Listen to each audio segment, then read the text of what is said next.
Can you hear me? Oh yeah. Clear as a Yeah, bell. I can hear No you perfect. problems. Okay. So everything's good now. Yeah. Yeah, yeah, Oh, good. It's great to meet you finally. Excellent. Wow. The yeah, man yeah. It's good. himself. Brian Yeah, Daley or Brian Andrews? Which is it? it's actually Brian Daley. Yeah, I thought Um, so. Yeah. Andrew's just me middle name. Ah, okay. Well, that's good. It's just for Facebook purposes. Yeah. So Brian, whereabouts are you today? Are you in Liverpool or? I'm in Liverpool today at home. Liverpool. Okay, yeah. Sorry about that. No, I was going off by London time. That's probably why I thought it was a little bit later, 10 It minutes should be later than now. Is it? it should be it should be the same time. Should be. Okay. Yeah. Well, Yeah. I'm not sure what's going on, but never mind. Well, No, I don't anyway, know either. yeah, no, great to meet you once again. Once again. Yes. So, yeah, excellent. So tell us a little bit about yourself, who you are, your background, etc. If you don't mind, tell everybody that I, because I made some notes of them, looking down and reading. yeah, no worries. It, Yeah. it took me a while to write them, so I'll just have to read them out. Okay, yeah. No, Start from the beginning. yeah, right. Obviously, my name's Brian Daley, and even though I don't look it, I'm 59 years old, Wow. almost 60. Wow. I'll No, be you don't 60 look at the that. end of January. Excellent. So I was a mechanical design engineer, but I Mm, sort of retired. I retired from work about 10 years ago to take hmm. up being a foster carer to give me more Ah. time in Mm, my life rather than working every day till you're 65. I wanted to mm. be able to do things during the day that you can't do when you're at work. Yeah, So yeah, it's no, listen. so I took time off work and then basically retired to be a foster carer. Ah. Of which I've had a few foster children who've played Subbuteo. One of the lads got to two World Cups and got Mm, two bronze medals. So that was a really good success story. Um, excellent. I've never got a bronze medal, but you know That's it's pretty one of good them, though. isn't it?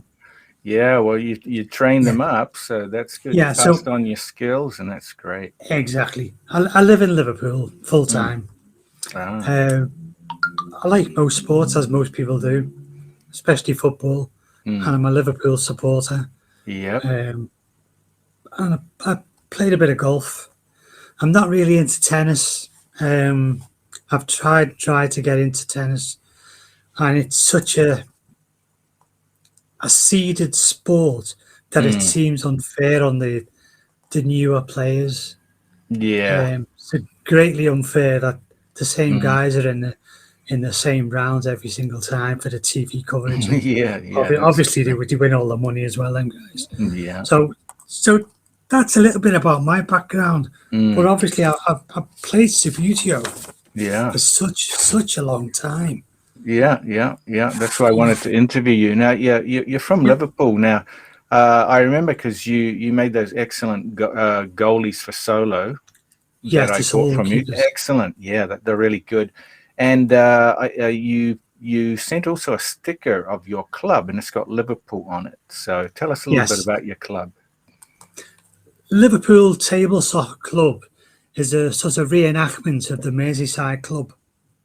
But because I wanted to use Liverpool City Council as the venue for our Ah. new, we went with Liverpool, not Mm, Merseyside. mm. Hence the colours were purple and yellow, which is the corporate Ah. colours for the City Council, Mm. not rather than the reds and the whites or the blues and the whites. Yeah, I was It's wondering actually about that. purple I and was yellow. wondering that would have been my next kind of question. That Yeah, off the cuff, it's like how come it's yellow and purple? yeah, it is because Yeah. it's City Council colours, and because Ah. it's City Council colours, we tended to go with them. Mm. Um, so we went with the shield with the Subbuteo player on, and there's a silhouette of Liverpool skyline in the Yeah, yeah, background, yeah, yeah. which That's is what cool. the badge is. Mm. Um, and everyone seems to like it. No Mm. one has disliked it. But Mm. as I said, it is a reincarnation of the Merseyside club from the Mm. 1980s. Right. Yeah, Few, the few, best few, years, right? a few of the players from them days. Obviously, they're my age and above, but they're great players, as they will be for that age. You know, they really are great players. Yeah. Like my background is I started at work. And Oh, one of the really? lads brought it into work. When only was that? 18. I think I was about 18 and 19. I think it was 18. A Wow. lad called Alan Butler, who was playing on the Subbuteo circuit at the time. And he brought it in to show us what he was doing. All And right. I was hooked. The minute I played it, I was hooked. And you just want to play until you score. And then you want to play till you get a draw and then get a win. Were they the heavyweights or before the heavyweights? They were heavyweights, heavyweight figures he was using. Yeah. At the time, there was only heavyweights and lightweights available. Okay. But he convinced me that the heavyweights were the best ones. Although flat figures were still about, the actual flat card figures, they were still about. But not many players used them on this playing circuit. It was all heavyweight figures and modified bases, I'll call them. Because typically players had been modifying bases and figures since the early 1970s. And Subbuteo just turned a blind eye, really, to the fact that there was Italians and Greeks who were modifying the actual base, which was a heavyweight base, by warming them up a little in the oven, putting a bit of weight on them, getting them a touch flatter, you know, until they were flat. I mean, you know yourself, you pick a set of heavyweight bases up, they're not really perfect. They're all sorts of funny shapes. Yeah, that's right. That's right. And the pro players wanted perfect bases, ones that could control the ball from the left back, right back, or centre forward. So basically, they used the base, but manipulated them a touch, putting a bit of weight in them, changing the washers, flattening them a touch, just to get them to perform the way they wanted them to. And then obviously over the 20-year period after that, the demise of Hasbro led to the formation of other manufacturers for the professional sport, I'll call it, rather than the amateur sport, which was Subbuteo. The professional sport, which is the players, they wanted more professional bases, which is basically what's available now. Subbuteo Blazers, they're still great. My favorite base was the Hasbro range. Oh, really? When they brought them out. Okay. I got to test the Hasbro bases for Trevor Spencer. He gave me them to test out. Wow. And I thought they were the best bases ever.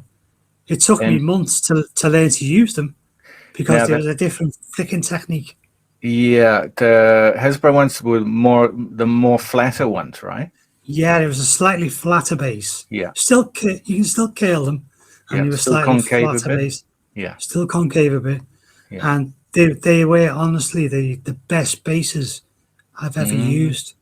And the prototypes I used were made out of a denser plastic than the manufactured plastic.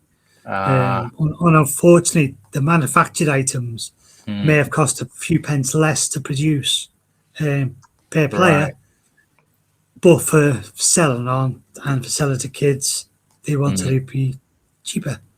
And unfortunately, they were not as good. So they didn't take off like they should have done.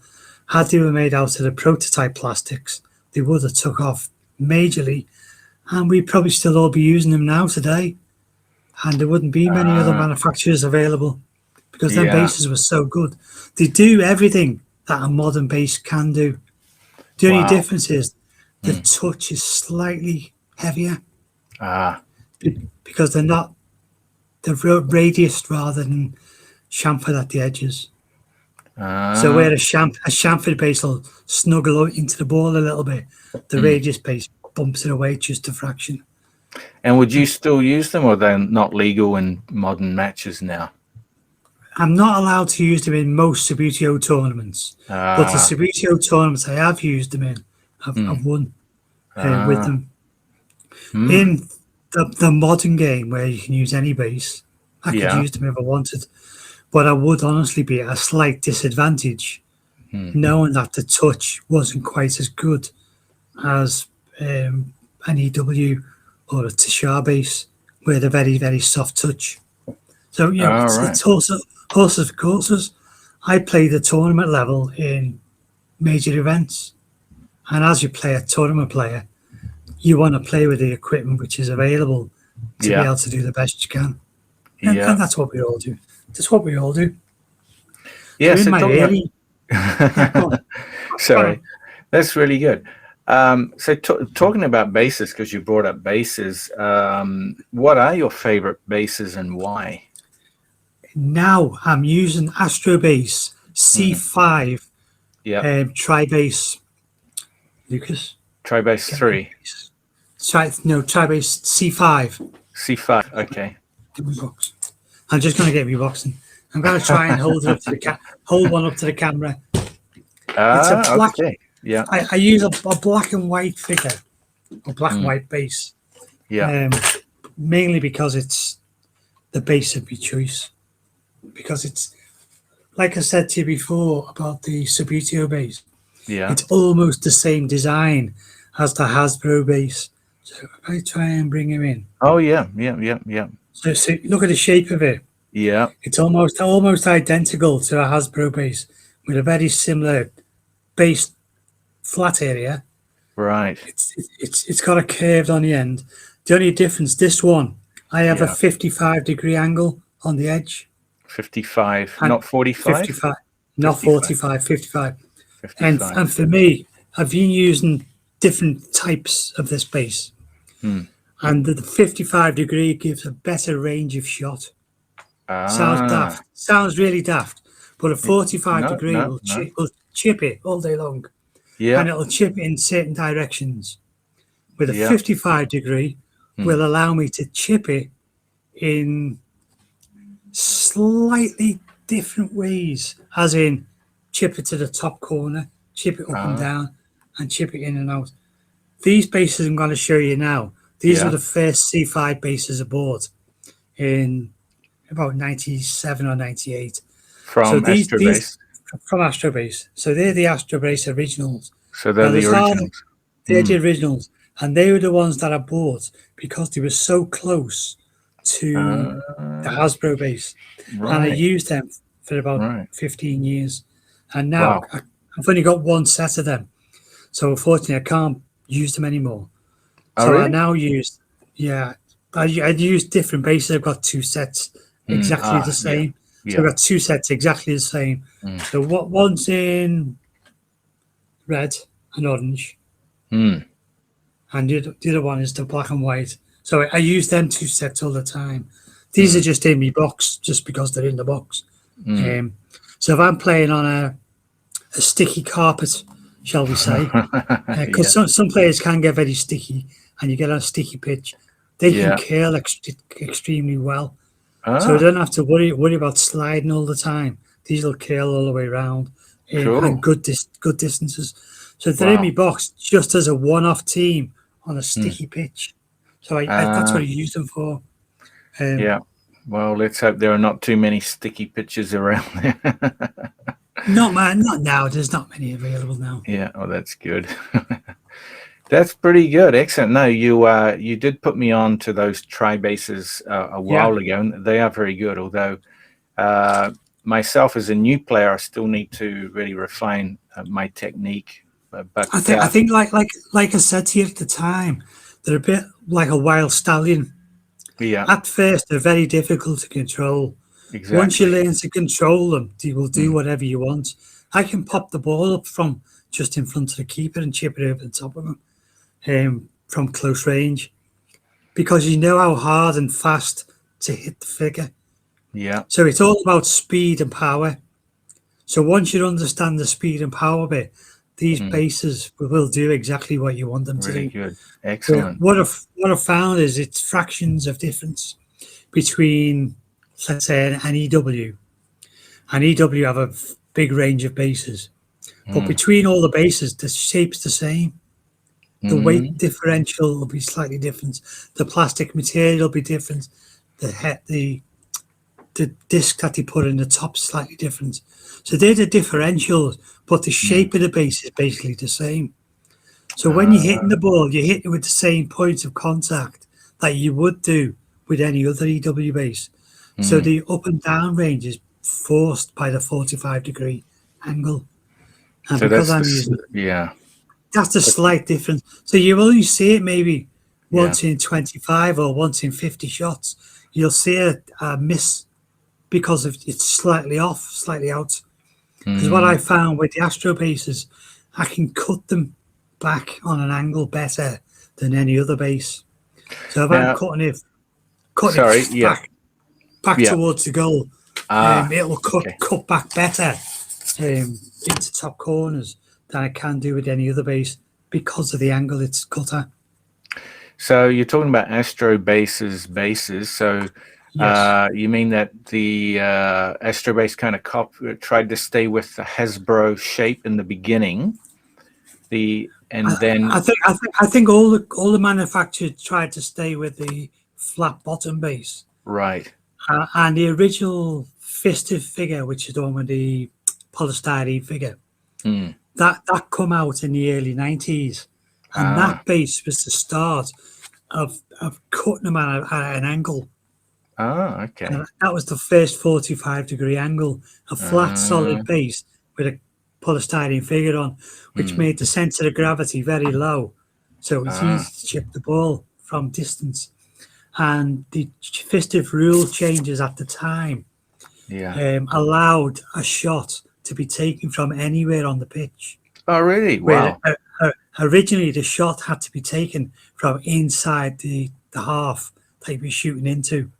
So the ball still had to be over the shooting line, but the player had to be in that half you were shooting from. And then Festive changed the rules to allow it to be shot from anywhere on the pitch, provided it was in a shootable position. So that made a big difference to the base shapes and sizes. I see. And that's where all the explosion of manufacturers come out, because they were all making bases to be able to shoot from any distance. And so of course, weight become important. Yeah, and of course then they changed it back to a quarter of the pitch. Yeah. Yeah, so then again the bases changed slightly. Yes. No, not. There was always you can shoot from the shooting line inside of that, but the figure you were shooting with had to be in the half, and then he changed it. That figure you were shooting with could be anywhere on the pitch, but the ball had to be in the shooting zone. I see what you mean. Yeah. Sorry. Yeah. So the long range kind of shots. Yeah. The long range shots that you see on today's games. Yeah. And that started in I would think about 94, 95. That started. Wow. And it was a massive game changer. And as I said, the Hasbro bases that I was using, they allowed me to do that. And do it perfect. Wow. So getting onto your playing experience, because you've got a vast kind of experience in playing in tournaments and things like that. Tell us about some of your best tournaments and memories. It's hard to differentiate best tournament, because best tournaments are the ones you win, aren't they? They're the ones you've won and you think, that was my best ever tournament. But realistically, it's not necessarily the best one I've won. Like I've been to a lot of World Cups. I've captained England in a lot of World Cups. I've played in European Championships for clubs and British Championships. I've played in all the Opens, played in majors. And for me, Mons in Belgium is still the best tournament. And to give credit to Olivier Paire and his club Henia, they are the best run events in Europe. Everyone else is slightly second to Henia and the way it's been run over the years. And from the very first one that I went to, they've never changed. The quality's still there. Everyone wants to go and play at Mons. So even though I've never won a tournament in Mons, I've won tournaments all over the rest of the country and the world. I've never won one in Mons, but I'd always try and go there if I can, because it's such a fantastic place. So it's called Frameries now, but it's Mons for everyone else. It's close enough. And and that's the best run tournament. Maybe for others they might say Bologna is or Milan, because I played in Milan in December. And Milan was great. I couldn't knock it. It was fantastic. Lots and lots of players, lots of pitches. It was a bit chilly. Must You admit went there was just recently? Was it that was just recently in December? recently? Okay. It was my first tournament back since my heart surgery. Ah, that's right. Yeah. I was actually sorry. I was surprised that you actually entered because, you were telling me about your surgery, and I saw the horrendous pictures of the after surgery. Where you were in really horrendous shape, to be honest, all stitched up, and you couldn't really stretch and whatever. So you went over with a massive handicap compared to, fitness wise from where you were, and quite early in you went into the tournament. So I was really surprised. So I didn't expect to do anything. I went there just to try and get a draw, and then I thought, well, I can get out of the group if I really play well. And then when I looked at my group, it was a tough group. I was playing against 3 top Italian players.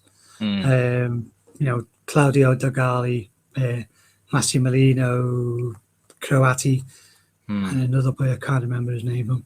Please excuse me on that one. But all 3 of them are excellent players. And I mean, they all know how to play. The game is perfect. And I lost narrowly to Dogali in the last minute. Wow. I won my second game 3-0. Yeah. And then the crunch match was against Mr. Croati. I managed to beat him 1-0. Excellent. So I come second in the group and qualified. But I was absolutely physically exhausted by half time in that game. I can imagine. I was cabbage. And when I got home, it took me, I think it was 9 days or 10 days to get over it, to get to the muscle pain I got here with the damaged muscles. And it took 10 days or so just to get over that tournament, just to play in it. Wow. From heart surgery, was it? That's just crazy. Yeah, from the heart surgery. Yeah, because your muscles are not really healed, and then there's a lot of stretching, and you got stitches in there. Man. Yeah. Well, they cut right through you, right through the middle of your rib cage. They cut. Yeah. They open you right up through the middle of the rib cage, and that's crazy. And you went in the tournament, and you still got second in your group. That's quite amazing. Second in the group. It was good. Yeah. There was 3 English players there, and I was the only one that qualified out of my group. So I was happy. Wow. Yeah, because the level of play in Italy is extremely high, because they played since, I guess, when they're really teenagers and on, and just they're really into it. They don't stop playing. They're playing a lot of times. I can't play players of that quality in the UK all the time, where they can play a world-class player in most villages in Italy. That they've got world-class players around. We really struggle in the UK. There's a lot of good quality players, but we're all spread about 200 miles apart. So it's difficult to get the games you needed to be able to play to that level. You know? And then on top of that, you still got to travel to Europe to play. Like the guys in Australia struggle because they're so far apart from each other. They have to get a plane from Sydney to Melbourne and places like that just to learn to play. So it's like that in most countries. In Europe, they're lucky because they can drive a car from most places to virtually anywhere in Europe. A couple of days car drive and you're there. That's true. That is true. Excellent. So we're still on the theme of tournaments since you're on there. How do you prepare for tournaments, and what do you focus on to develop your skills, or what did you do to develop your skills to become, because you're a top level player, so how did you reach that level? It was purely practice.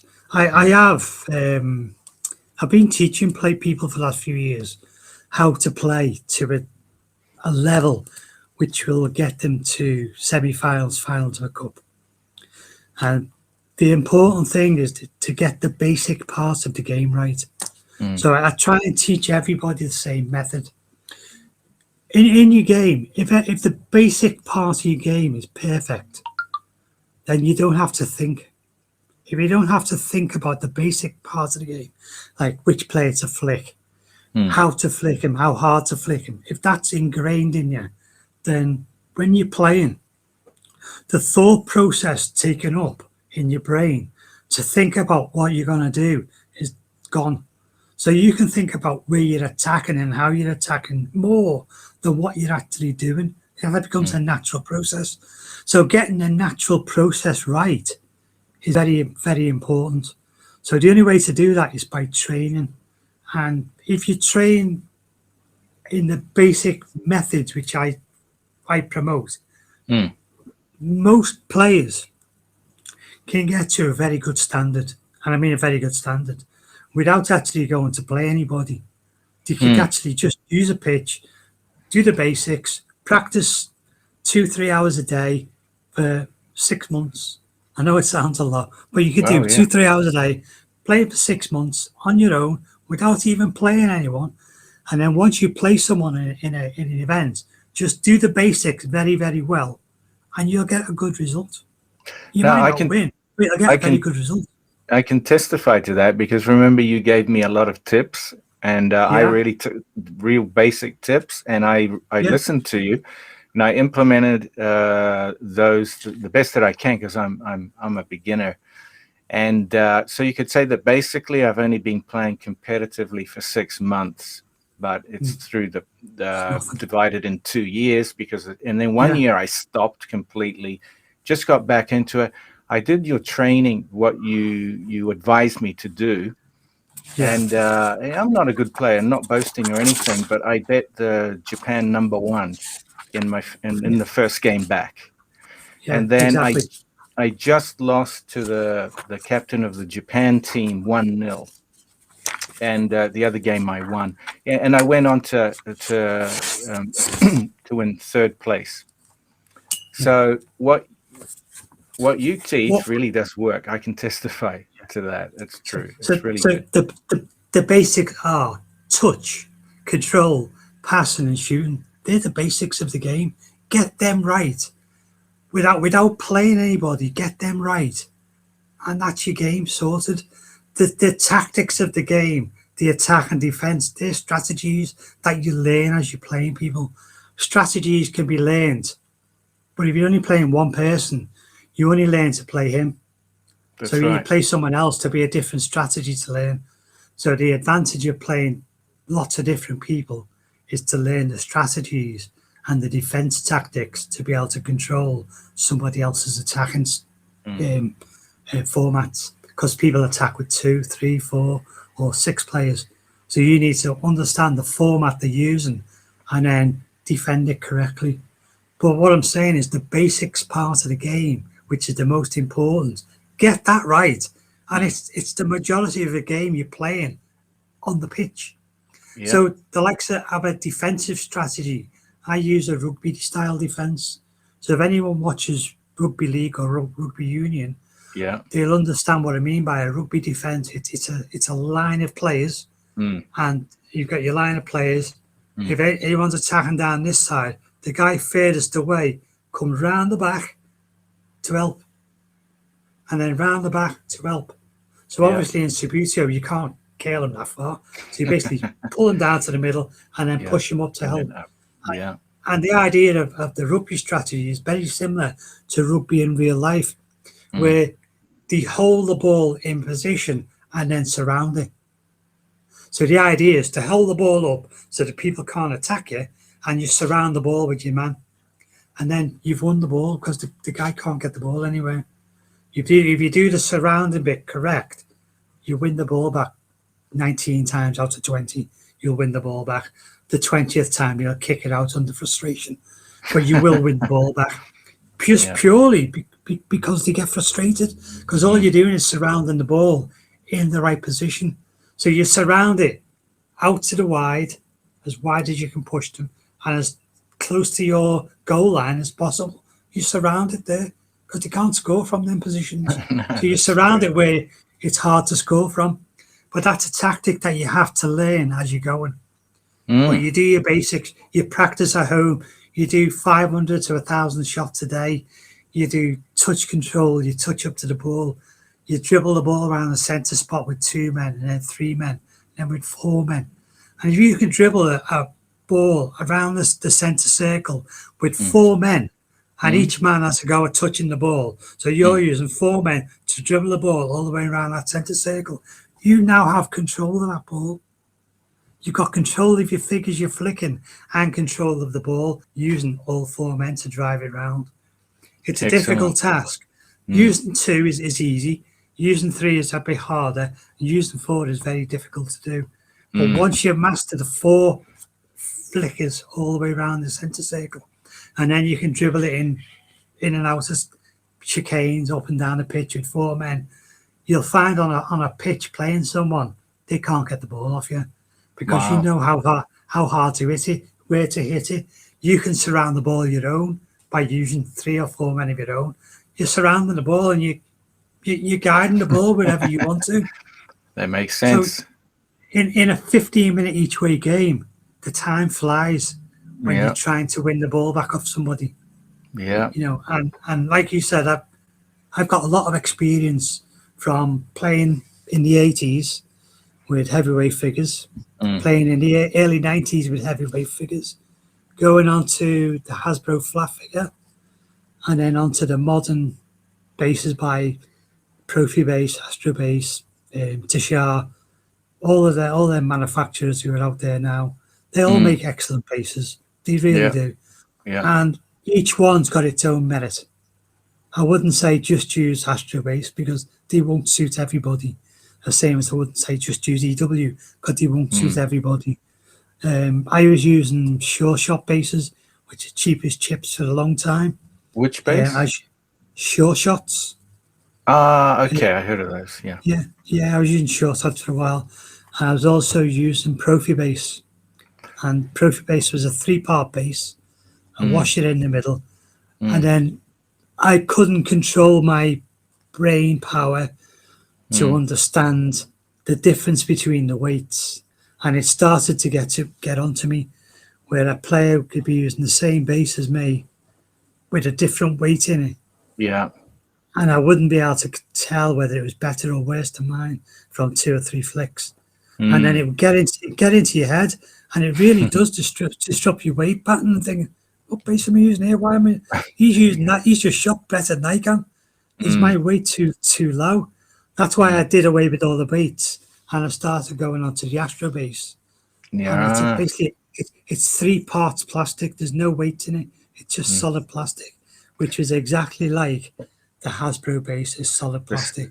The CC5 Tri-Base. The C5 Tri-Base, yeah. C5 Tri-Base, yeah. Sorry. C5. Yeah. So that's why I use them. But when it comes to playing in tournaments, I played in every type of tournament you can go for, from a local cup and league to an area league to national leagues to the main stage, the festive tournaments, the IOs and the Grand Prix. I won all of them. Won British Championships, English Championships. I won a Scottish Championship once, where the Scottish allowed me to play in their championship, providing that I went to Scotland to play in them. Okay. So obviously, being in Liverpool, 240 miles away, it wasn't that easy. So I travelled to Scotland 4 times and I won their championship, but it wasn't easy because at the time the world #1 player was Scottish, which is called David Baxter. So it wasn't an easy win. It was a difficult win. Wow. But it was a win all the same, and one I wanted to achieve. So like everybody else, it's all about wanting to play and wanting to win. And the inner ability to want to win has to be there. So everyone can just play for fun. Like I play for fun now. I still want to win. You know, I play for fun. Well, I don't want to let people score. I still want to win. Yeah, that's fair enough. Yeah. But like I just played in Italy and got out of my group. So for me, that's a massive win. Getting out of the group, was a massive win. Well, considering also you're more or less injured, so imagine if you were in perfect health. So My Pretty physical health isn't there. And tournament wise, because I'm not practicing as much as I should do, like I'm preaching the gospel to everyone, telling them how to practice and what to do, and I don't do it myself. And the reason I don't do it myself, honestly, is because I'm not playing the players I should be playing regularly enough. So if I was to play the top players all the time, I would have to put that shit in. I would have to put in the 2 hours a day, every day. I would have to do that. I would have to travel 200 miles to play top players. I would have to be doing that every month, every year. I would have to be playing big tournaments. So when I was playing at the top of my game, which you going back to what you stated, I was playing 26 weekends a year in different tournaments in different countries. So that's a lot of playing time. Yeah. Get you to the top few in the world, I must admit, because you get a lot of fisted points doing that. So you do get high up in the world rankings doing it, which is great. And I've always said world rankings are they're fictitious by people who want to play in them. So the more you play in them, the more points you get, the higher you become. Wow, It's like everything, but you can only beat who's there, which is the other part of it. You can only ever beat who's there. That's true. That's true. So, what do you like about the modern Subbuteo game? Because you came from the 70s, so the old style of playing, and I played from all of that. Let me go back. Likes and dislikes, that one. Yeah. What I like about the modern game is the equipment. Not just for me, but for all the new players that come into the game. I think because of the style of bases, the quality of pitches, the quality of goalkeepers and goals, they're much more advanced now than when I started, with plastic goals which were basically bent back at 45 degrees because the nets are pulled tight. Yeah. Little wobbly goalkeepers that snapped as soon as you tried to save it. The rods used to snap. And figures which were difficult to control for a new player. Where now, I mean, I've had new kids come along and within 20 minutes, showing them how to flick and showing them simple techniques, they can play a game in 20 minutes and be competent at it.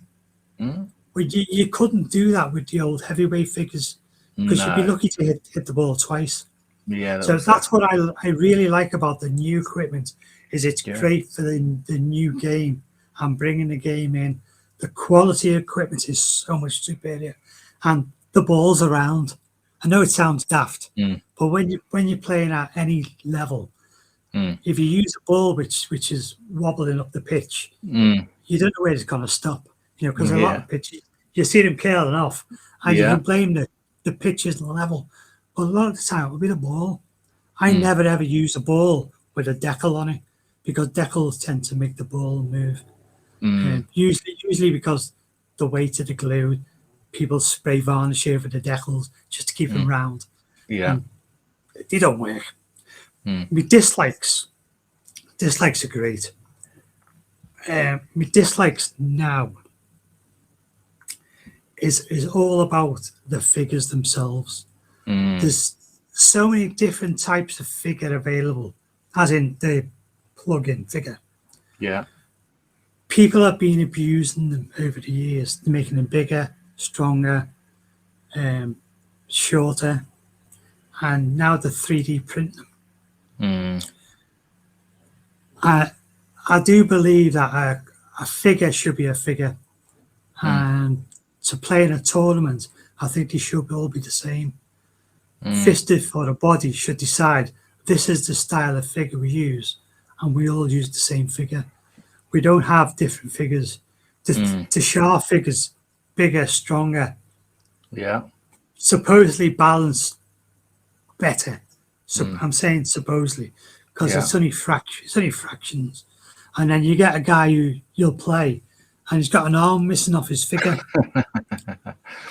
and you can say to him, "You're not supposed to play with him." And he'll say, "Oh, he's you just broke the last game. We haven't got another one. So what you do, tell them not to use it or replace it. Referees 9 times out of 10 won't do anything about it. So you're playing a fella who does now have a major advantage when it comes to curling, because they are missing change the dynamics of that figure so it can curl better, which is why people use a little bit of blue tack on the head of the figures and then paint them over in black, because it made the head of the figure heavier, so the balance would tipple over and get on the edge of the base and curl better. So modified figures is what I dislike, and there's a lot of them about in the game. That's my biggest gripe. Okay, that makes sense. The differential in weight in bases. I do know some players, and I won't name names, some players do have bases which have different weights in. So you'll have the same base. They've modified it, you mean? Yeah, so one base might have a 2 gram weight in it, and another base will have a 1 gram weight in it. So they'll be playing with a mixture of weights in the bases, which are the fractional. You wouldn't be able to tell unless you weighed them, but they'll know by the numbers of the shirts, and they'll know by what they're doing to flick, to shoot, to touch up, to defend. Because obviously the heavier the player at the back, the more defensive capabilities you have when it comes to the ball bouncing off. It doesn't bounce through them, it bounces off them. So that's one I dislike, which is the differentials in weights. And my biggest gripe is, by far the biggest, is the people playing the game don't actually play to the flicking rule. The basic flicking rule from Subbuteo days, which you put your hand down and you flick. So basically, hand goes down and that's a flick. So the flick is that. It's that simple. So it's not that. It's not that. It's not that. You have a look on any festive tournament and you see people pushing. There's 2 really, really good players in the world. Push the players. I saw that. And I was wondering, I was going to ask you about that, Brian. I said, well, the rules are kind of specific, but I'm seeing them do that push. It's a push, slight pushing. And like you said, sometimes the hand goes way out in space. Or sometimes they don't even use the nail, and it's just to reposition. Just the side of the finger. It's not across. And you're right. The referees won't do anything, or the player will say, "No, I did use my nail." And then what are you going to do? Have an argument? So, because I'm an experienced player, and I've read the rule books that every set of rules have ever been made from, and if I say to the referee who's refereeing my game, "Did you not see that?" and they'll say yes or no, then I'll say, well, why didn't you give a free kick? And they'll say, I didn't know it was a free kick. So if they don't know it's a free kick, why don't you know? Does that mean you haven't read the rules? And I can guarantee now 9 out of 10 people refereeing have not read the rules. It's passed down from word of mouth rather than reading the rules, understanding the rules, understanding the game and how it's played, and then playing to that set of rules. Nobody plays Monopoly without the set of rules. No, that's right. Nobody plays a real sport without playing to the rules. That's true. Subbuteo is the most abused set of rules I've ever seen in any sport. Yeah, no, you're right. So do you think that maybe FISTEF should come up with a referee certification program? I've said for a long time, FISTEF should have every nation responsible for the referees within the tournament structures. So FISTEF set the rules, and they're already there. They don't have to reinvent them. Every rule exists. They've just got to implement them correctly. So FISTEF say to the nation, right, we need to have 16 referees in that tournament who play correctly to the rules. And they're the referees for that tournament. And them guys, because they're good, they'll be able to spot the obstruction, where the people are knocking into each other or standing in each other's way, or the hands go over the top, and hands are knocking other hands out the way. They're down in the rule book as obstruction. So an attacker can't be put off or obstructed by a defender, because an attacker has the right to flick at any moment. A defender does not have the right to defend. It's not in the rules where an attacker has to wait for a defender to block, because it's not a game where we're playing one flick, one block, one flick, one block. It's not an alternative. I can flick 20 times for one block. You know, it's not a game where you have to wait. So because you don't have to wait, the defender does not have the right to stop the attacker playing, which means he can't physically put his hand, body, or any other part of himself in the way of that attacker. Now, it happens a lot when you're about to get into a shooting position, because defenders will put their hands ready to get in a block. Okay, now that's fine. It's hovering in the air. That's brilliant. But if you can't see what you're looking at because the hand's in the way, you have to, as an attacker, you say, I can't see what I'm doing. You have to say to the referee, can you move his hand? And then then a little bit of an argument will go. The defender will move his hand, and then all of a sudden, it's like the light comes on, you can see everything because the hands have got out the way. So it makes a big difference. And I believe referees should be as serious as the players are. And we all know that the top players are serious. We all know how serious they are when you score a goal and you scream at the top of the voice, because it's a very emotional sport. When you're playing and you score a goal under pressure, I mean, I've been in team games where it's gone to sudden death, and you've scored the goal in extra time, and everyone jumps on you. It's euphoria at its highest level. It's absolutely brilliant, and that's what we all want in any sport. You want that feeling, that good feeling that you get when you win, when you score, when you go pass. I remember teaching Ruby Matthews. I think she was 7 at the time. And I've been showing her what to do. And she forced a throw in. Right? And she forced a throw in. And she went, yes, like that. She gritted her teeth. She punched the air because she forced a throw in. And she meant to do it. That attitude is what you need for everything in life. Not That's just good. Subbuteo, it's everything. You want that attitude. I meant to do that, and I've done that. And now that girl's, she's one of the best 13-year-olds probably in the world.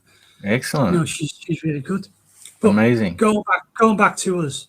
Yeah. I've played in so many tournaments around the world. So many World Cups. You couldn't pick the best one. You really couldn't. The quality of players are always there. One of the questions for me was, which was the best player I've ever seen? And I've seen a lot of good players, lots of good players from England, Scotland, Wales, and across Europe, including all the Mr. Bologna, who's Mr. Subbuteo, really. But my most favourite player was Vasco Guimarães from Portugal. Now, I felt sorry at the time for Philip Meyer, because Vasco and Philip were the best two in the world, getting to World Cups and finals in Europe. And Vasco kept pipping him in the finals. But they were both excellent players. But Vasco just had that bit of flair about him. And when I set my team up, in my original team, they were orange. So obviously I put Dutch players on. And I played total Subbuteo. For me, Vasco played total Subbuteo. He attacked without a care in the world. He just attacked with flair, and he defended in the same way. So if he ever wanted to play anybody like him or be like him, it was him. And he is the best. And a lot of flair players copy what Vasco started. And what era was that, Brian? Vasco won the Junior World Cup in 1990. So we're going from 1990 onwards. Right. So by the time he reached 94, he was one of the best players in the world. Wow. He was awesome. He did the basics exceptionally well, and he did the flair part of the game better than anyone else. Like you can tell the way people play in Subbuteo is very similar to their own national game of football. I noticed years ago, I lived in Canada for a while. Yeah. And the football teams were based on the nations. So I played in an English football team, and there was Germans and Portuguese and Spanish. And the American team was rubbish. It really was rubbish because they just didn't understand what they were doing. And the Portuguese and Italian teams were very much like the Portuguese and Italian teams. The Italians were very defensive and a big, quick counter-attack to try and score, where the Portuguese would try and dribble it around everybody. And the Germans would try and steamroll everyone by all running forward all at once. Right. But Subbuteo is very similar. Once you play Subbuteo and you get into the tournament levels and you watch them playing, it's actually very similar to national styles. You watch the Italians playing, and they play a very counter-attacking game still, where they'll defend resolutely, and they are very good at defending. And then you go, boom, boom, boom, boom, and the counter-attacking is awesome. It's absolutely awesome. The Portuguese are still very flair players. The Spanish play just like the Spanish players on the football pitch. They're very flair-like and they're controlled. The Belgian players are controlled. The Germans controlled. The Austrians controlled. The English, great on paper, rubbish on the pitch. You know, it's just like that. You know. Yeah. We can all do certain things, and all the players can all do the same things, from a beginner to a World Cup winner. We can all do the same things. It's just doing it all the time at the same time on a pitch in a 30-minute game. That's the hardest part. Yeah, no, that's great. Excellent. That's good. So I did ask you about your club. Did I ask you about your business, or Well, yeah, my business is, I'm a foster carer. That's my main business. But I run Bad Boy Boxes. Yeah, that's one. Bad Boy Boxes are on Facebook, and I make training equipment. Hence, I needed the training equipment to help the younger players that I was getting to come up as part of me structure to learn to do certain maneuvers. So I started with little figures. Then I changed the figures from just stand-up figures based on a fistive goalkeeper into 3 standing figures, which become solo figures because of the the COVID regulations stopped everybody playing. And people in England were making their own goalkeepers. So I thought, I can do better than that. I can do a fistive sized keeper, and I can weight it and get it right. Hence, it's weighted, and it's got a balancing fin, and the balancing fin makes it steady, and it also makes a big difference when it's safe, because it's got its arms up in the air, where it'd be like that, and when the ball hits the arms, the low down weight center of gravity tends to keep it down longer. So although it'll be getting tipped back, the weight's holding it. So it's like it's jumping in the air. So if you ever see a slow motion replay of me figures saving the ball, it's like they dived, because after a while of it going backwards, the weight takes over and it bounces up, and it looks like it's saving them. That's good. They're excellent for learning to shoot. Yeah, that's what they're designed for. Yeah, no, I have a set of 3 of them. Yeah, it's great. Yeah, so the little the bar, which goes across. I have one in my box. Let me get it out here. He says, as you push.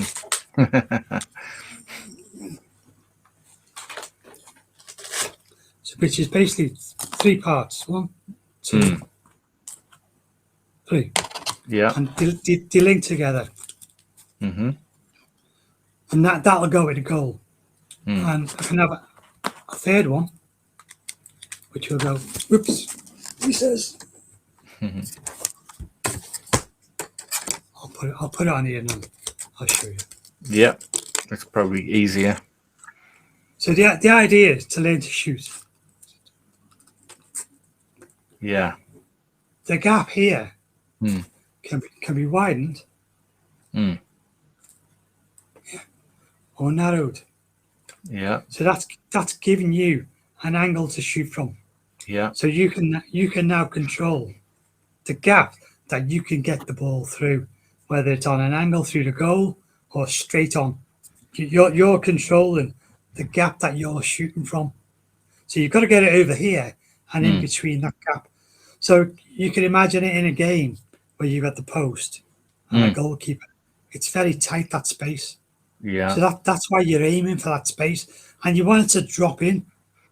You don't want it to go high up and whack the bar and crossbar. You want it to just dive and drop in. So that's why that was developed. So really good. I sell them sets, which are just training aids. That's all they are, training aids. Yeah, they're good. They're great.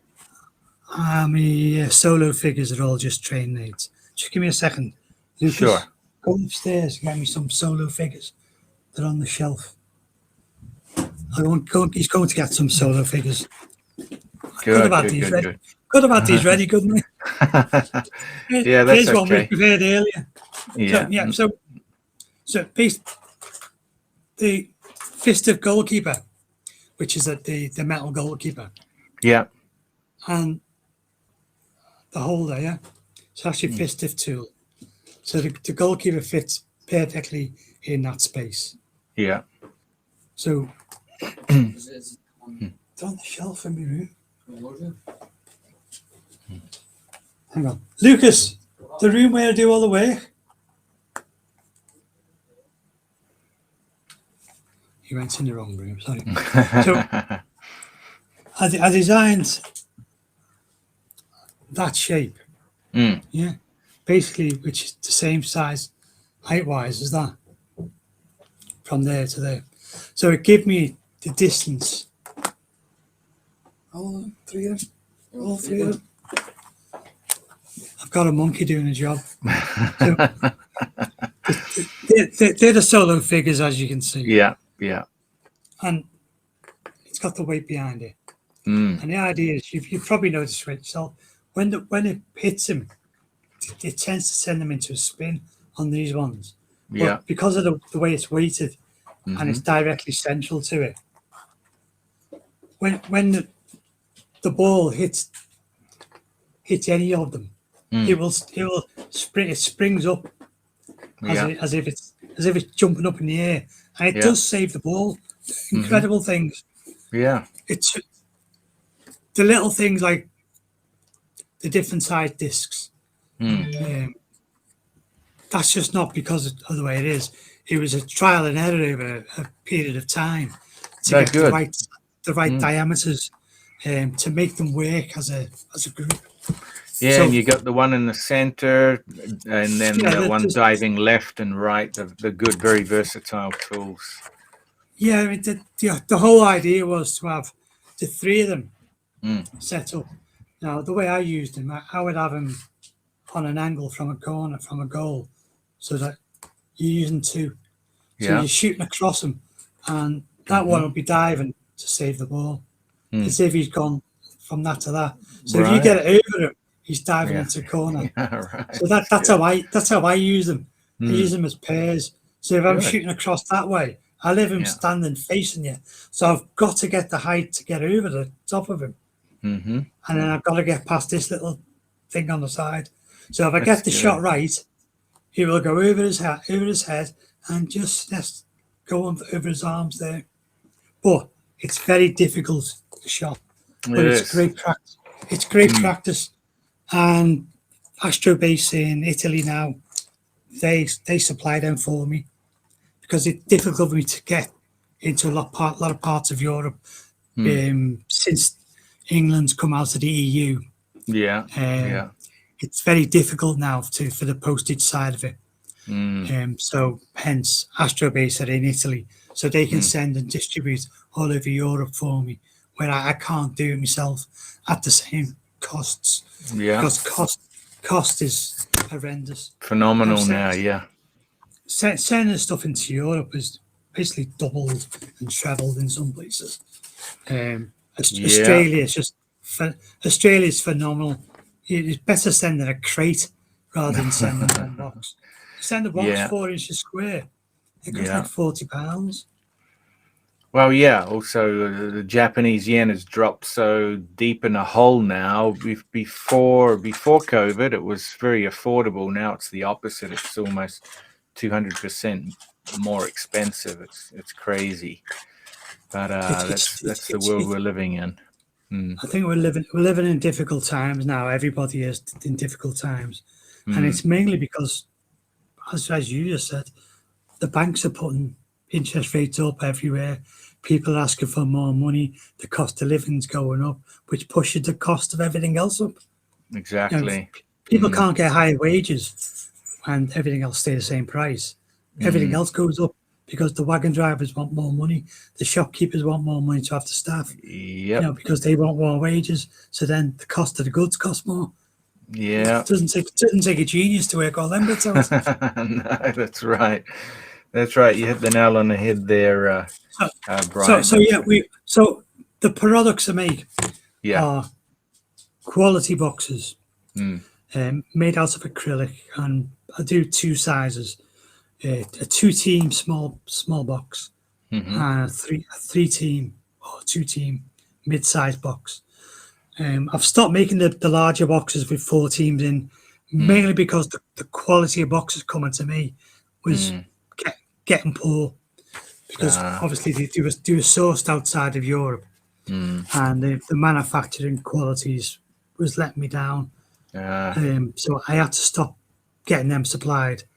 So now I can concentrate on the 2 sizes of boxes I know are quality, good enough to be able to produce on a regular basis. They're the 2-team and 3-team boxes. 2-team and 3-team boxes that I use. If anyone wants to go and look at the Bad Boy Boxers site, go and have a look. There's lots of choice. There's personalization on them. You can do whatever you want. So tell us the URL. Do you know what URL? Yeah. The URL of my box is 100% unique to me. It's acrylic. It's acrylic. It's laser cut acrylic, shaped in any shape form you want to produce a themed Subbuteo storage box at a reasonable cost, because the cost is important. Although people will spend, 25 quid on one of them. Yeah. And so for 2 of them in one of my boxes is the price of one of my boxes. You look at it that way. Yeah, but what is the website address? The web address? I don't have a website. It's just on Facebook. It's on Facebook. Okay. It's on Facebook. It's Bad Boy Boxes on Facebook. Bad Boy Boxes. Okay, on Facebook. All right, that's excellent. Good stuff. I avoided the website because it's too much like hard work for me to maintain it. Yeah. Where the Facebook site is there all the time. There's lots of boxes on there. So every time I make one, I'll put one on. Take a picture of it and put it on. I mean, since June, I haven't done many. I've made a couple that were outstanding, but I haven't been into the laser room because of my operation. Mainly because I work on my own. The people who own the building don't want me working in there on my own after having such a major operation. They're worried. Yeah, they're concerned. Yeah, so that's the main reason that I can't go to make the boxes. It's right now. I'm not allowed in there at the moment, but I'm getting physically fitter every day. I think I've put about a kilo on in weight. I know it's not a lot. Well, something, yeah. That's good. I lost almost 20 kilos in weight. Wow. In a short period. So I need to put a couple back on again. Yeah. Because obviously everything's baggy and it's getting saggy. Well, you'll get there. You'll get there. Don't worry. I'll personally get there, and I'll get better, and the boxes will be made. I mean, I took one box to Italy with me, which had been promised for months, and I got to get it over to Michel Corello, and he's more than happy with his box. But it's got his name on it and his team colours, and exactly what he wanted is what he's got, which is what people ask me for. They'll ask me for something like a 1976 Manchester United team. So it'll be a Manchester United box with the team from that era or that day. Okay. And I've done Arsenal ones the same, Aston Villa ones, a few Everton ones, and every Manchester United box I've ever made has got a fish in it. Other than Everton, I suppose. I put a fish in every box. Oh wow! Okay, that's great. But it's down to the look. There's boxes out there which are fine, and they all do the job. Like everyone who makes a box will do the job. There's lots of foam inserts about, which are shaped.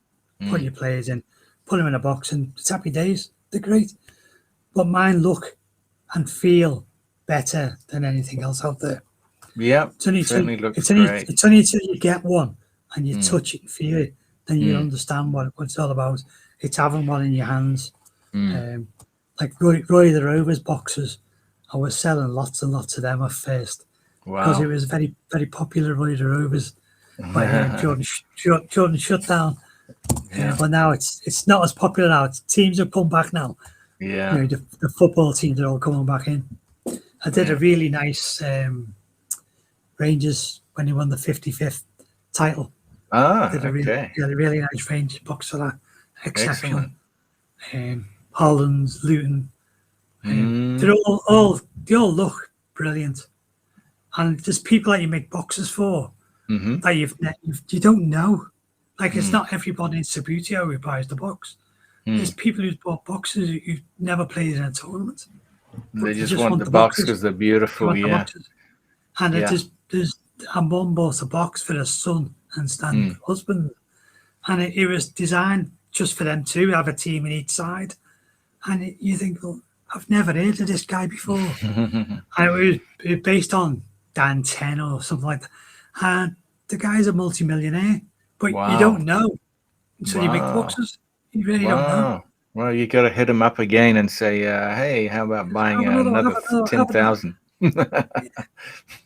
But my boxes were for my friends. Yeah. So it was designed for, I'll make a couple for me, a couple of my friends, and then other people want one. So you then have to sort of decide how much you're going to charge, which I don't charge anywhere near enough for them. No, yours are relatively cheap for what you get. So it's quite an amazing deal. For what the boxes cost, material-wise and labour-wise, I'm probably losing more than I'm charging. If you understood the logic of that, I just do it for fun, and I do it for the enjoyment. And nobody gets a box off me until it's done right. Yeah, they don't leave here until I'm happy with them. So once I'm happy, the customer will be happy. Yeah, that's quality. So it's all about knowing who you're sending them to and what you're sending out. Just give me a second. Sure. Lucas, go and reach up on the top shelf. On where you got them from. Yeah. On the top shelf. And the wooden boxes. Get the Italy one. And there's a wooden one there as well. Inter Milan. Get the Italy one, Inter Milan. I'll just bring a couple of boxes I've got. Yeah, it'll be good to see them. Yeah, that'll be great. Just to see. Drop your pen. These boxes are these are my boxes. because I made them. I made a couple of Italy boxes for the Yeah. Italy players. Ah, for yourself? Yeah, well, one's mine, yeah. Right. I made mine basically just because I liked the way it looked. So I The wanted blue's one myself. nice. Yeah, it's Yeah, a nice I wanted blue. one Yeah. myself. I put the Italian logo one, Mm. and I made a wooden Inter Milan one, Oh, which I wanted myself. Sorry, AC yeah. Milan it is. So AC I Milan. wanted that Okay. AC Milan, but it was made. It was all wood with just Mm. an acrylic figure. When it comes down, I'll show you. That would be great. And that was Good to see. just for me to say I like that. Yeah, that's Because good. Yeah. when I started out playing Subbuteo, Mm. this is the reason why it was AC Milan. The first two teams I got was AC Milan, obviously, Mm-hmm. and forgotten the other team. Not into Milan, was it? No, it was in England. English team. An English team, yeah, with stripes on. I'll come back to me in a second. Not This is Sheffield Wednesday. No. Yeah. You Anyway. mentioned stripes. Mm. What's another Blue and team white, with stripes? blue and white vertical stripes. Yeah. They won the Premier League. That's how good they are. Huh? Okay. I wouldn't know. What era are we're talking about? In the 90s, there's only 90s. You're talking about the 90s. Okay. That's the only ones who win the Premier League. Hmm? Hang on. I'll tell you now. They're now in the other league. Not the Women's Super League. They gone down. Blackburn Rovers. Blackburn Rovers. Wow. Yeah, that's why we don't know them. Yeah, we haven't heard of them since They were on then. stripes. They were quarters, weren't they? Yeah. So that Blackburn Rovers. And They the obviously ones with black and white, was it? Black and white? No, it's blue and white. Blue and white. Blue and white. Okay. Blue and white quarters, yeah. Yeah. So they were the first two teams I had because we had to have a home and away team. Hence, one was red and black. Yeah, I'll stop. Yeah, that's Milan. One was red and black, and the other one was blue and white. You said. The other one was blue and white. Yeah. Cool. So, don't know if you can see that. Yeah, that's nice. That looks great. Yeah. Yeah, so it's the AC Milan. Yeah, that's the AC Milan one, the original. That was made for me because I like the Italian. Yeah, that's beautiful. Wow, that's fantastic. And that's all acrylic inlay. It's all acrylic inlay. Yeah. Wow, and this portion's wood, and that's engraved in the wood. Wow, that's all acrylic. That's beautiful. Yeah. And then everything inside the wooden box is acrylic. And that's great. The bit where you put your figures, it's got like a base part, felt inside. Yeah. Felt inside, so that's beautiful. So it's nice and soft. Nice. For your figures to lie down in. So every box is the same. I don't know if you can see it on there. That's a blue felt. There's a blue felt just tucked in there. Well, no, I can't really tell the color. I know it's dark, but yeah. It's dark. Felt in there. That's good. It's felt in there. But everyone, like there's little things like the logo. Is it? Can you read the logo? About the black and reds. Yeah. We can see something there. You got You're gonna Great. But I can't read it because my screen is small, but I see some writing there. It says on this is why I like this logo. It says, "We will be a team of devils. Our color will be red like fire and black like the fear we will invoke in our opponents." Wow, very poetic. That's their logo. That's their logo, Yeah, I thought that's fantastic. That's their motto. Yeah, that's that's why I made that box and kept that box. Great. That's great. So the acrylic one's fantastic. That's amazing. Well, all the boxes are produced are all the same. So for this is a 2-team mid-sized box. Because look, I used to do that box, Mm-hmm. which is a small box, a mid-sized box, and obviously a bigger box. Mm. But the bigger box have stopped doing them. Mm. So this comes as 2 teams 2 teams, or yeah. 3 teams. This one's 2 teams, balls, and a timer. So Okay. it's That's the timer, option. all the options. Your goalkeepers, your clots, all that type of stuff goes in there. Mm-hmm. So that's basically what the teams go. If you just want 3 teams, then your clots, your balls, and everything goes in that area. Wow. That's great. You know, it's a beautiful box. Beautiful. Excellent. Very nice. It's until you hold it and touch it and feel it, then you realise what they are. And acrylic is not the best material to make anything with. Pretty hard. It's a cast material. It's basically poured on a sheet of steel, and it goes off. So it varies in thickness because of its natural state. And the only way to cut it is either laser or a hacksaw. That's hard stuff to work with. It's difficult to work with. And buying the right adhesives is the key as well. It cost me a lot of money in the first early days in buying adhesives until I realised I was overspending on the adhesive I was using, and the quality of it wasn't good enough. It was taking like 2 weeks to make a box because of the adhesive I was using, and it wasn't that great. So now I use a different type of adhesive. It's still expensive compared to other adhesives, but it does what it wants to do. It's made for hard plastics and acrylics, and it glues them perfect for me. Well, there we go. Yeah. So the boxes are exactly what they are. The boxes are first class. Whether you want a wooden one, an acrylic one, or a mixture of wood and acrylic. I like to do the inserts on the lids, like the Italian logo on the lid. I like to do inserts on the lids now, which gives a little bit more detail on it. The very first ones I used to do had sponge lids. So there used to be the bottoms on a sponge lid. And then as I've gone on over the years, they've developed. Yeah. As every product develops its life.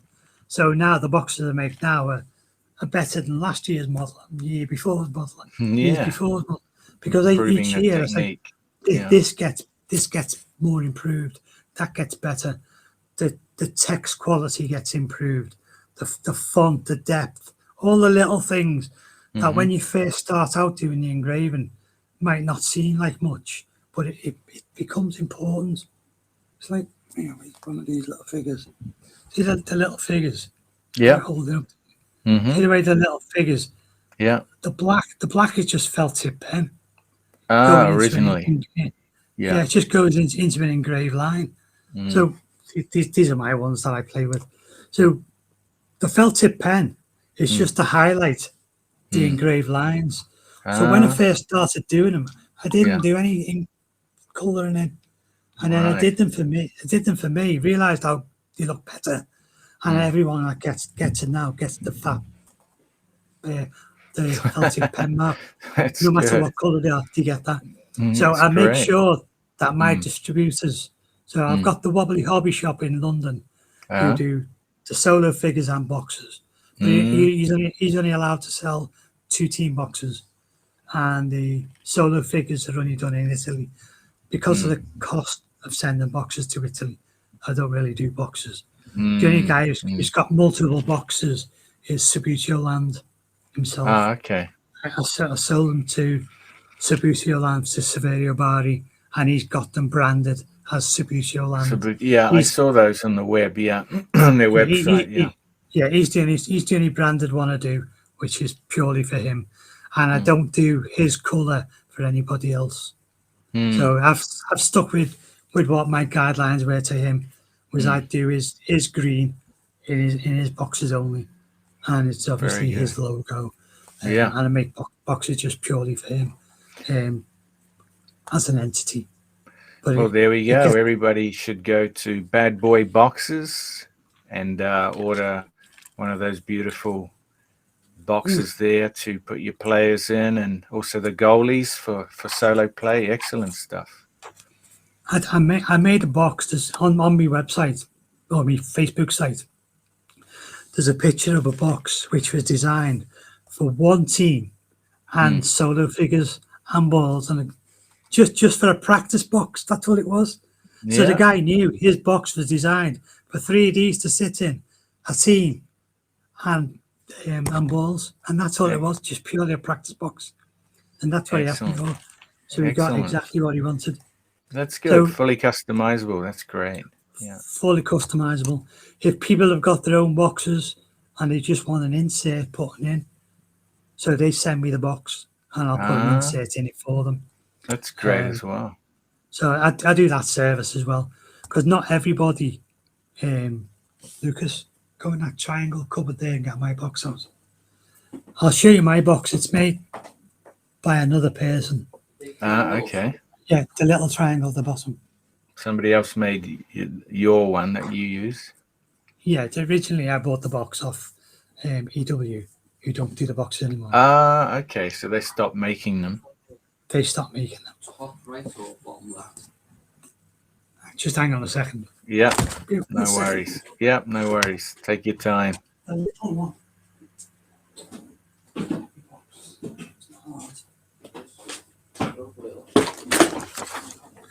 He's back. That was quick. Yeah. No, that one, which is it's got my name on. Yeah. So I did that as well. People want that on their boxes. I can put that on their boxes. Oh, good. And on the inside.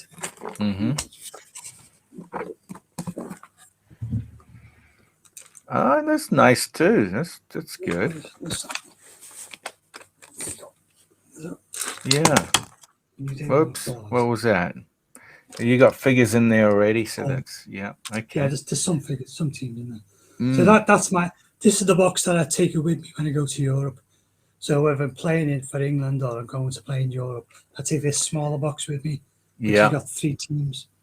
Right. So okay. And it's got the old Wembley, Twin Towers for Wembley. Okay.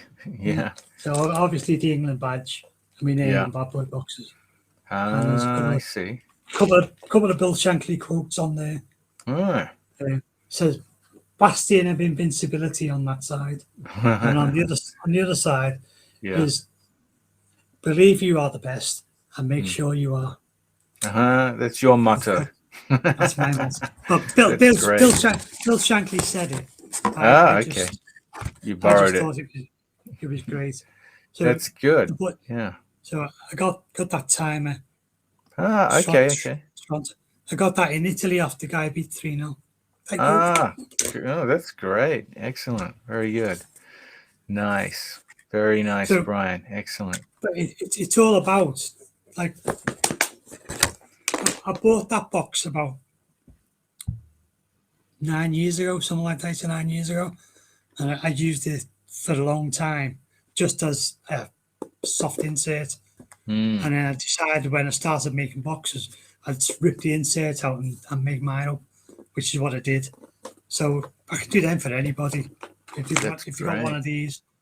I spoke to Claudio in Italy, and he doesn't do them boxes anymore. Yeah, so it's okay for you to make those now, so it's good. Well, he like me, struggle with the quality of the box itself. You can't get them. It's very hard to get them now. You stopped doing them when the quality diminished. Fair enough. They cost more than 9 years ago than what I charge now for mine. Yeah, yours are really cheap, relatively speaking, for the high quality materials that you use. So that's quite fantastic. Yeah. They go up to £65 for the 3-team box, 55 for the 2. And the smaller box, the smaller 2-team box, they're £45. Great. Like I said, it's 2 goalkeepers. Goalkeepers. Yeah, that's right. They're about If you weigh up, most people are putting a team, a Subbuteo team. If they buy modern bases, then they're buying £50 worth of base, £30 worth of figure. So it's £160 worth of figures going into the box. Yeah. Two or three balls, two or three goalkeepers, and the box is a fraction of that cost. Fraction of the cost, and it protects that investment in Yeah. the materials they paid for. So that's the other thing. It gives what they bought, the bases and the figures, longevity. So it's well worth investing in. And it looks great as well. That's the best part about them. The finished look is what looks exceptionally good. Yeah. When you do the logos for the teams like Celtic or Liverpool, or you do the logos and think that looks special. It certainly does. Yeah. You do logos for. I did one for a non-league team, and I didn't know at the time, but one of the Liverpool youngsters come from that non-league team a few years later, because that was from '94, so he was only born around then. So when he produced to the same team on the will and qualified to play for Liverpool, he come from the same junior team. Oh wow! And it's there. It's in history, isn't it? Yeah. This is from history. It's a or someone memorial. wants a box for yourself made up. Like I've just done one for a Manchester United supporter with his mum's details on it. Ah, okay. Because it's special to them. Well, yeah, that's great. That's a great gift for any occasion. Then, yeah, excellent. So you mentioned just because you dropped the name Claudio Dogali there, so it just reminded me about pictures. I wanted to ask you your recommendation, because a lot of people getting into it, they don't know which pictures to buy for the modern game. That is, they'll go and buy the old nylon ones. Sometimes they find on eBay, and then it doesn't work. Or now there are, I think, two main manufacturers of pitches, but there's quite a difference in them. Do you want to give your opinion on which ones you'd recommend? Or you are correct. There's a few main manufacturers of pitches. You got the Pegasus Group, obviously the Astro Base and EW Extreme Works. They're the main pitches of tournament players. You got to get that right. Quality wise, they're all as good as each other. Quality wise, the playability of them is where they differ. Astro Base pitches can be a bit hit and miss. The fast track one that he produces now is excellent. It really is good. That one is the Subbuteo model. Is it Subbuteo FT? What's it called? It's Astro Base Fast Track FT Fast Track. FT. Okay. Okay. So all right. that is excellent. That's a good one. But yeah. That's excellent. My favorite pitch, the one I have at home, is an Extreme Works. And it was the first generation pitches. And while the lines disappear quickly, because the way the lines sat on the pile, it broke up like chalk. Yes, the lines disappear, but the quality of the playing surface is first class. Couldn't fault it. The new pitches are a fraction slower than what they perhaps should be, but I think they were aimed at a different market for a different reason. So now you got a slightly slower pitch, which then requires the flicks to be different. You got to flick the place harder to reach the same distance, and it's less under control because it's not slowing down anymore. It's having to go a full pelt to reach the ball, so therefore the control disappears. So you lose a little bit of control on a slower pitch. So you're right. I've played on everything from a nylon to all the different variations of base pitches that have come about by Subbuteo themselves, to the Subbuteo manufactured Astro Base pitch, which was the original Astro pitch in the late 70s, 80s. They're the best pitches about, realistically. they're consistent, and they're consistent right through the range. You get one of them, play on it for 10 years, and it'll play for another 10 years exactly the same way. They're brilliant pitches.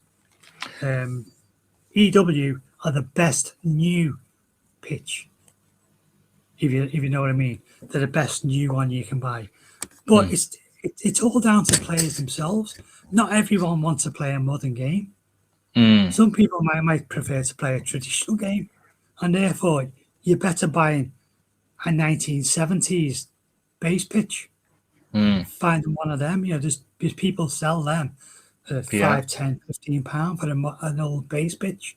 Wow. Rather than going out and spending £80 on an EW. There's different values of pitch, and there's different reasons people play Subbuteo. For tournament players, I think tournament players mainly. Tournament players, EW pitches are the best. Even the second version is okay, or you were mentioning the Astro Base FT? The Astro Base FT is excellent, and the second version is excellent.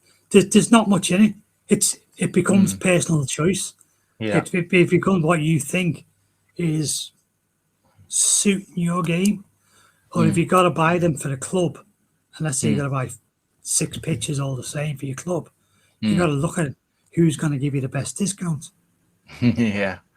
Do they give you discounts? They'll talk nicely to you for quantities. Okay. But if you want them for your club, it's a quantity order. It's not a one-off, so he'll talk less postage, etc., etc. No, that's good. That's good. Is there sorry, continue? I was going to say about the modern Subbuteo pitches. Yeah. Which are different versions. Like you've got a couple of versions behind you. The yeah. Well, yeah, that's for more the hobby game, right? Still. They're the hobby games. These are the hobby ones. Yeah. They're the ones South Africa printed one, isn't it? No, the Champions League.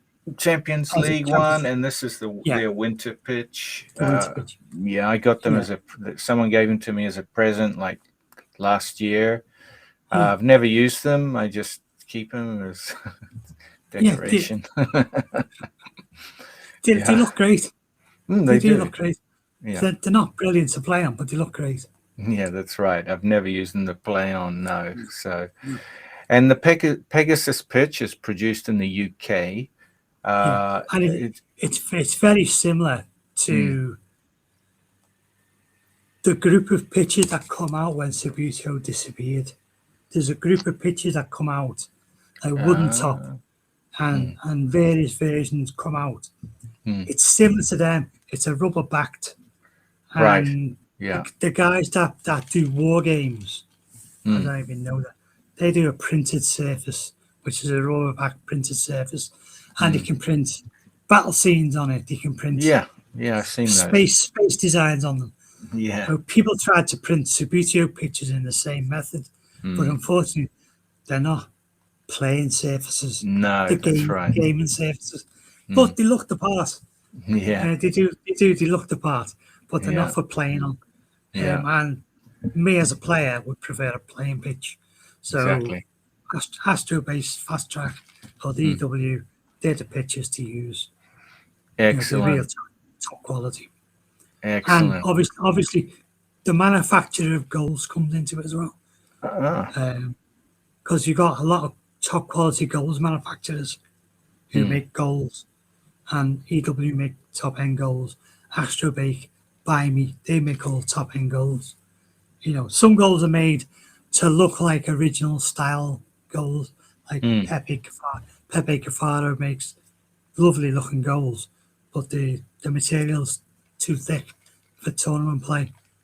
But they're great if you want them for your house to look like an old stadium. Right. For a tournament, they're not good enough. But you look at the quality of an EW goal and realize how good they are, how long they last. Top end, yes, they're a bit expensive, but they're going to last you 20, 30 years. Yeah. So you only have to buy one set for each pitch. that you Exactly, have. yeah. So yeah, Yeah. excellent. All So, right. Anyway, sorry. Is there yeah, anything else that we've missed, or yes. You asked me a question yeah? about Subbuteo and the digital age. Ah, that's right. Yes. Yeah. So I made a few notes, Mm. and in the end, I could have wrote a book on it, because you get into it and you realise, Yeah. because I'm of a certain age, Yeah. I've got a massive advantage over 20 and 30-year-old people. Yeah. So the question basically is, The question, let's the question, see. question, it was loaded some way Yeah. in one direction. How do So you if I see the say, future of modern Subbuteo? What direction is it going in? yeah, so Yeah. so my comment was, I think I was lucky to be able to play Mm. games in the Mm. 70s, 80s, and 90s, Mm. regardless of what game it was, Mm. because we played as kids, we played Mm. out, we played as groups of kids. Mm. Where now most kids stay in the bedrooms, play on the PlayStations, play on the games consoles. They Yeah, don't go out to meet anybody. We that's used to true. have to go and knock on someone's door to see if they could play out. Yeah, I But remember you that. know, and you'd walk 6 miles to one of your friends' houses, and they'd Mm. be out at his nan's. So you'd walk home again, and go back later that day. Yeah. You know, so there Yeah. was simple things in life that we used to have, which Mm. I think was a massive advantage Mm. in the way we communicate with others when we play games. Because now games consoles are very individual Mm. That's true. games. Yeah. No, And I know what you mean, because I think you're only 5 years older than me. So, yeah, in New Zealand, yeah, it was always outdoors. You had to play yeah, outside till 9 p.m. And yeah, you had to knock on the door, and they yeah, weren't home. So where are they? You had to go to another friend's house to track them down. But it was yeah, fun, and you built exactly. communication skills, and you had to use your imagination, and it was really good. So I know what you mean. Yeah.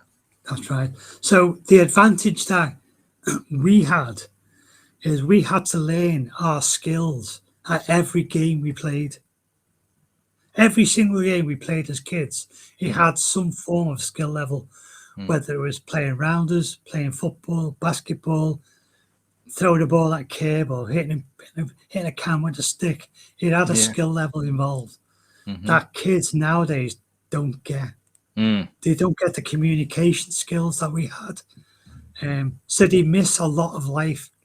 So Mm. when you're playing a video game, Mm-hmm. and I'm going to try and say this as diplomatically to not upset everybody, they're Mm. basically all the same style of game. They're Mm. using the same controller. They're pressing the buttons in a similar format to Mm. make the thing go up and down, kick, or do it at once. It's the same game where you're playing, whether it be football, Dungeons and Dragons, whatever. You're using the same controller, Yeah. whether you're shooting anyone, whatever.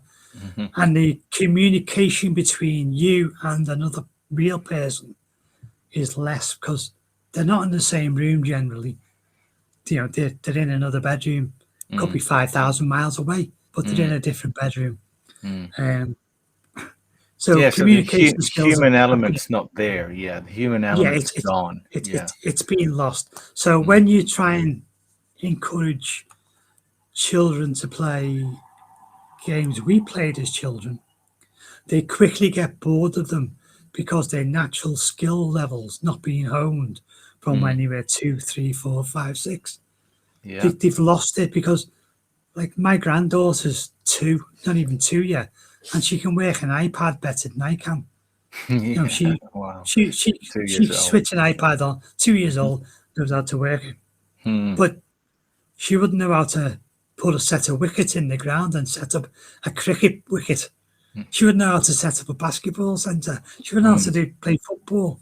Goals exactly the right width apart, 22 yards. She couldn't do all that. You know, she can't do that as a No. child, No. because they don't teach that in school. No. They don't Even. in schools now. they don't teach kids how to win. You know, Well, it's all about taking part. Well, the funny thing is, it's not even that far removed. The PC, personal computer, a lot of the young kids don't know how to use it. It's like, what do I do Yeah, now? Because it's got operating system. They're just yeah, used to the phone and the app, but they don't even know how to use it's well yeah. here in Japan at least. It's A lot of also. them don't know how to use a PC because they've got the phone, they've got the I've said smartphone. I've said Yeah, to a lot of people, in 20 years' time, people won't be able to read and write because they won't need to be able to write. They'll no, understand you're what a right. screen is, and Yeah, the eligibility to be able to read properly will disappear yeah, because that's true. it'll all become one universal language, Mm-hmm. which will be a computerized version of a Mm, language. mm, So going back to sport, I think the yeah. digital age has taken over life, Mm, but for enjoyment, you mm. can't beat one-on-one experience playing someone else at a game. You just can't beat that. And I Yeah. think that's what kids will miss mostly in Mhm. 15, 20 years' time. Mm, Subbuteo will always hold its own. It'll mm, always be in small pockets. And I mm, think it will grow mm, steadily in mhm, some places and mm, it'll disappear in others.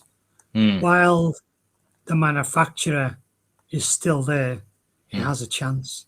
When the Yeah. manufacturer goes and Wow. Subbuteo stops, then Mm. we're in a sticky wicket Yeah. because it's known by its brand name.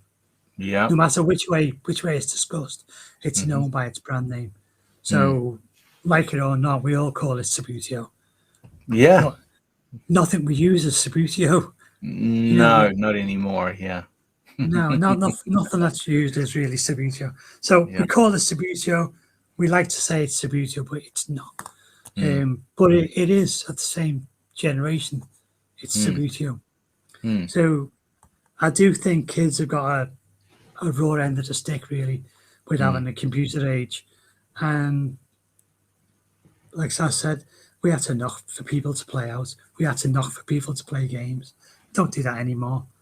And in Europe, which is what I like about Europe, is about how they structure the community hubs. Mm. So a community centre is exactly that.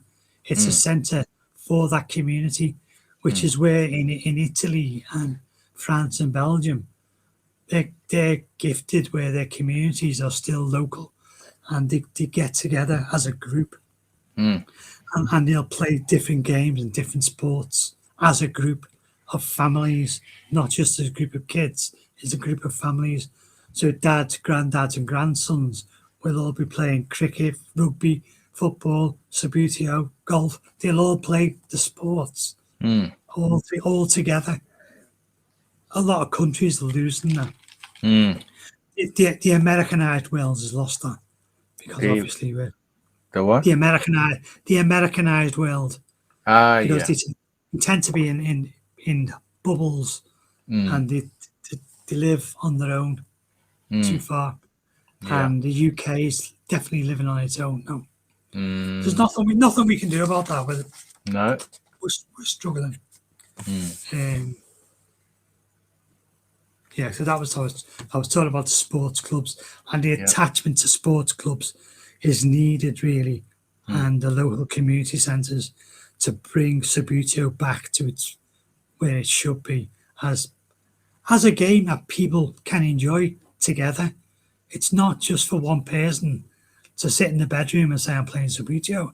Mm. It's for 10 people to play each other and Mm. play their version of a World Cup, Yeah. or Yeah. Great. their version of the Premier League or the A League, whatever you want it to be. It's your version of that, and Mm. your group of people become that Premier League or that Mm. FA Cup. Mm. This is why people bought into the Subbuteo name because it wasn't just a game. Mm. It was a way of life because people were buying into the branding and they were Yeah. buying the teams from, let's say, the First Division 1956, Mm. then 1962, and every team from that say Burnley ever produced. And they've got every team that Bernie had printed and painted in the Subbuteo days, and people buy into that collectability of it. Subbuteo is a collector's item. Yeah. It's a massive collector's item. Yeah. I treat it as a sport more than a collector. I've still got lots of bits, but I play the game rather than collect it. And there's millions of collectors who just collect the boxes for the numbers. Yeah. You know, so the game will always be there as a collectible. It will always be as a collectible. It might not always be everywhere as a sport, but it will always be a collectible everywhere. As against the digital age, which is taking over everything. And I don't know, can't see a way out of it. You know, we've all got different versions of smart TVs, smart radios, smart computers, smartphones. Yeah. Because you can talk about anything you want, and within a few days, it comes up on your messages. It tells you what you've been speaking about 2 days ago. You talk about train tickets or whatever, you get a message about train tickets. Yeah. Because it's heard it speaking. It picks up words. Well, So- yeah, it's using AI, but maybe Subbuteo can still be used as a way to bring people together face to face and enjoy, like you said, the moment like it used to be. There's a certain level of enjoyment that you don't get from playing solo digital games or just with one friend or with some strangers that end up being fairly hostile because they don't have that human contact anymore. So they lose the ability to be able to communicate. So their communication skills are lost. So they get killed on a battlefield or get scored against, and then they storm off. You know, I remember that years and years ago when chess appeared on computers, and I played chess, and the amount of people that used to just pull out the game when you took one or two pieces, and it'd be frustrating. You play the game, and you'd probably play 20 minutes. You'd have off 6 or 7 moves, and then they just pull off the game, got lots of pieces. Yeah, that's true. Excellent. The computer age has a lot to answer for. But that's true. there's nothing we can do to stop it. It's on and on and on. No, that's great. I'm just making sure I spoke about everything. It's gone backwards and forwards, but it's gone. Yeah, that's good. Ebb and flow is always good. Well, that's pretty good. I think we covered everything that we're supposed to have covered, and it's been a real pleasure seeing you here. Still screen-wise, but kind of face-to-face and over the screen, over the internet. It's been great talking with you, Brian. Excellent. So what do you got planned for today? So it must be like what time is it now? Close to 6 p.m. there? Yeah, it's nearly 6 o'clock now. Yeah. So we'll have our tea now. Still English traditions. Yeah, you can have your tea. That's good. Have our tea. 6. What are you there about 11 o'clock now? 10 o'clock? No, here it's 2:40 a.m. Well, that's late. Yeah, but I'm okay. Sometimes I stay up 2 days in a row, so it's not a problem for me. Yeah, I don't recommend it, but You're saying about final words. Final words? So, final words. Yeah. So I said, for me playing over 40 years, the game's been part of my life, a big part of my life. And I've missed out on a lot of family parties, christenings, weddings, by being a Subbuteo player. And like every other dedicated person who plays any sport, you have to give up part of your family life to do your sport. And that's what we did. In the 80s, 90s, we give up a lot of our time to play the sport that people know now. So when I was traveling, whether it be playing in a local club or a national club or interleagues between other clubs, it was playing a sport to what we could do the best of our ability at that time. And that ability obviously rose and rose and rose. So you get winning tournaments is not that everybody won't win a tournament. Unfortunately, some people play all their lives and never win. Yeah. Some people win once or twice in their lifetime. Other people like myself have been lucky to win a lot of tournaments. Into the hundreds, 200-300 tournaments, and still want to play and still want to win, because there's got to be a want as well.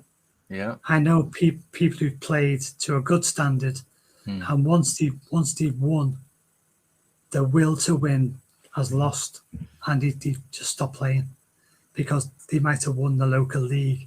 And that's as far as they can see themselves achieving, so they don't play anymore. Yeah. And there's been lots of good players, local players who've done that. There's been lots of champion of the world done the same thing. No, really? They've come up through the ranks, won the world championships, and faded away, because that's the peak of their ability, what they wanted to do. They've won it once. And a lot of people can't cope with winning multiple times. Like in real life, people win football matches more times than others. And it's in them, it's built into people. Get that group together, they win more football matches. So in my world of playing Subbuteo, I wanted to be in a league and with players who could compete at my level and above and with me. I didn't want to just be the big fish in the small pond, because you get bored very, very quickly doing that, and you wouldn't be playing after 40 years if you did that.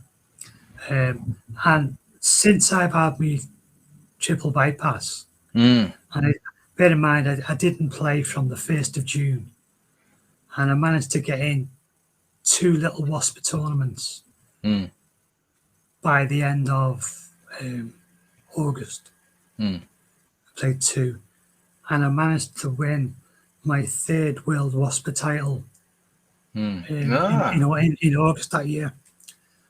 So what I was getting to here was, for everyone who can't get to play in a festive tournament or play on the big field of festive events, Wasper is the one to play, because Wasper is the one that will give you a ranking in the world. It's called the World Amateur Subbuteo-Trailblazers Association. And it's that for a reason, because every local club can run a Wasper event run by Vincent Coppanoli. And if every club did that, and every player in that club can see their name in a ranking list, the ability to go to someone and say, I'm now part of that world structure, that feeling is immense when you first get on them lists. We have a lot of players in the UK now who the last 3-4 years have been starting to play, and they've started playing Waspers more and more in the UK, because that's what I basically started pushing it a few years ago, how to play events without getting discouraged. Because if you're a new player playing, festive tournaments, you are going to get beat heavily. There's no 2 ways about it. The top players will score 5, 6, 7, 8 goals past you without even batting an eye. In a festive tournament, it doesn't matter. You can score 10 goals, doesn't matter. He'll be your friend and you'll draw 0-0, and you'll still get the ranking points. You mean Wasper? Wasper points, yeah, the ranking points for Wasper. You still get them ranking points that will count towards the Wasper ranking, and that gives you that leg on that stage, and that keeps people wanting to play and wanting to be better than the friends and want to be the next club higher than the club down the road. That's what Wasper's about. It's about building a community of Subbuteo players. If we can do that and get communities of Subbuteo players playing together regular, and then going on to the world stage, playing the big festive events with the world champion players, they'll be more prepared for it. There'll be more understanding for it, and they'll stay longer in that level. Where I've seen people come and go at the festive stage because they go twice, get beat 10-0, 10-0, 10-0, and never turn up ever again because they can't take that level of defeat. Right, because the festive tournaments are the bigger tournaments. Yeah, they're the bigger tournaments for the more professional players. They're the players who travel the world. They're the players who are the best of the best in each nation. So you need to grow the association. So the way to grow the association is by having a group of people who do various jobs. So the various jobs is let him be the chairman, the big wheel. You want to be at the job as the general secretary because that's the one that actually runs everything. Because that's what I used to do when I started. Okay, because when I first started, I was the chairman of DSA in the early 90s when Subbuteo was going. So I was the first chairman after Subbuteo went. So I realised my general secretary was the guy that did everything for me. I was just pointing, do this, do this, do this. And the general secretary would do it all. Then I realised the general secretary had a lot more power effectively with all the festives and all the other bodies than the chairman had. Because the chairman was just part of the group of chairmen. He wasn't involved with paying the money to festive, wasn't paying the money for all the tournaments that were run. He wasn't involved in sorting all the numbers out for the players. All of that was the general secretary's tasks and the organisers' tasks. So I thought, there's a thing here. The power's not in the chairman. Like I pulled out of the English Association because I didn't agree with some of the things they were trying to achieve. And my worst nightmares are coming to haunt me back now. Oh, really? You know, they're taking it from a sport to a kid's toy. You know, like they've just got a guy on board now, and he's got a train set running around his pitch. You know, you think, kidding me? Oh no, it's a kid's toy he's trying to promote, and he wants to be a sport. Now, the English guys who are newish, who want to run it and have the time to run it, they expect to get more membership fees off all these other people. And I've told them guys won't pay you any money because they'll just pull out. Once you start saying, we want £20 a year off you to be a member, they'll just pull away. Because that's why you only have 40 or 50 people every year paying it, because that's all that want to pay it. So you won't get 500 people paying you £20 a year. It just won't happen.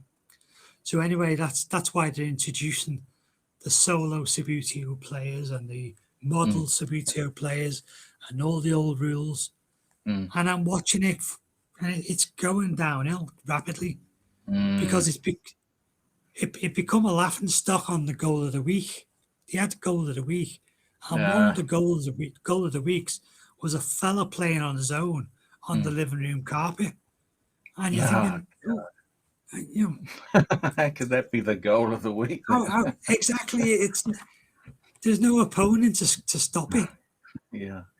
So once they had a few of them on that was got silly. Yeah. They think it can be played in a pub, and it can't. It's not a game to be played in a pub with alcohol. It's a kids' game that should be promoted to generate children in sports halls and academies, not in pubs. Pubs is the wrong atmosphere for Subbuteo. That's my opinion. I've been playing 40 odd years, and I know it's just the wrong atmosphere. Yeah. You imagine you're chasing after a figure that's left the table, and it's under a pub under a woman's skirt. There's gonna be murder breaking out. Yeah, exactly. Fella scramble around under the table getting your figure back. Yeah. That's You looking crazy. at my woman's legs under the table. Yeah, exactly. Yeah. Just get me ball. Yeah. Especially in the part of the UK where you're from. They're pretty rough there. Yeah, exactly. You just keep eye contact a little bit too long, and then you got to fight your way out of there. So yeah, it's kind of What are funny. you looking at? What are you looking at? Yeah, that's comedy. Focus. Yeah. Yeah, You can't even stare at the barman too long. yeah, that's right. Yeah. Anyway, I thank you for your time there, Brian. It was Yeah, thanks, excellent Al. talking to you. Good. We've gone on for almost 2.5 hours, but it was very interesting. Yeah. Subbuteo itself, the game, Mm. was invented in Liverpool. Ah, okay. There we go. There we go. It was invented by William Lane Keeling in 1929. 1929. Wow, I didn't know it went that far back. I And thought it was copied. Yeah, it was copied by Peter, the cheat Subbuteo. See, I don't know that part of the history. So so tell me, who actually created the original Subbuteo idea? See, it was called New Footy Ah, in I heard of that. 1929.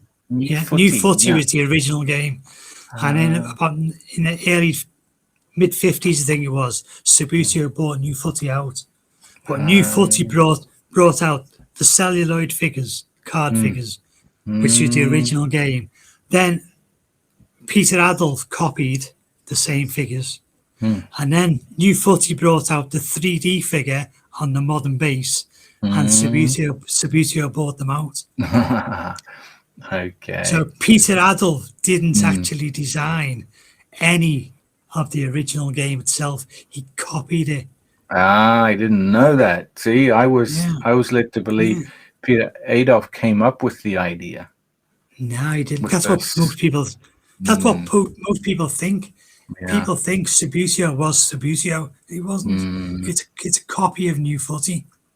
And can you still find those New Footy sets? Yeah, there's still New Footy sets about on the internet everywhere. But in the Merseyside club, we had a trophy donated by the William Keelan family. They donated a trophy for us, so we still play for that trophy. Wow. That's one of the original trophies, or?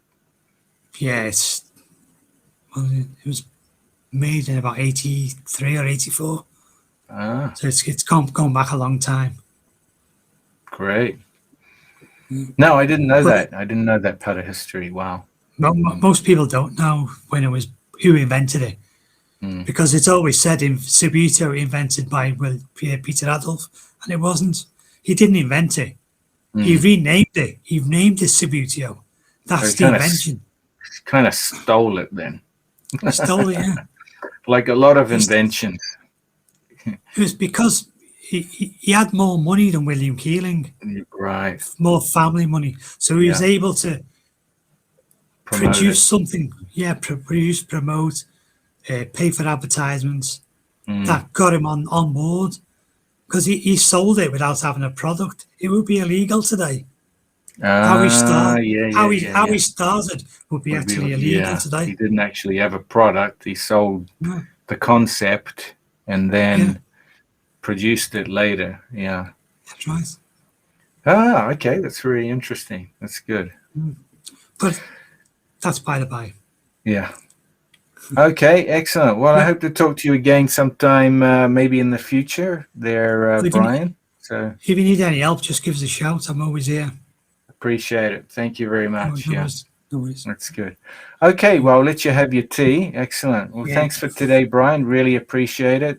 Thank you for 2 hours, 27 minutes. It was really good. Really good to do this. So I look forward to chatting with you again soon. No worries. You take care. See you soon. Thank you. Thanks, Brian. Take care.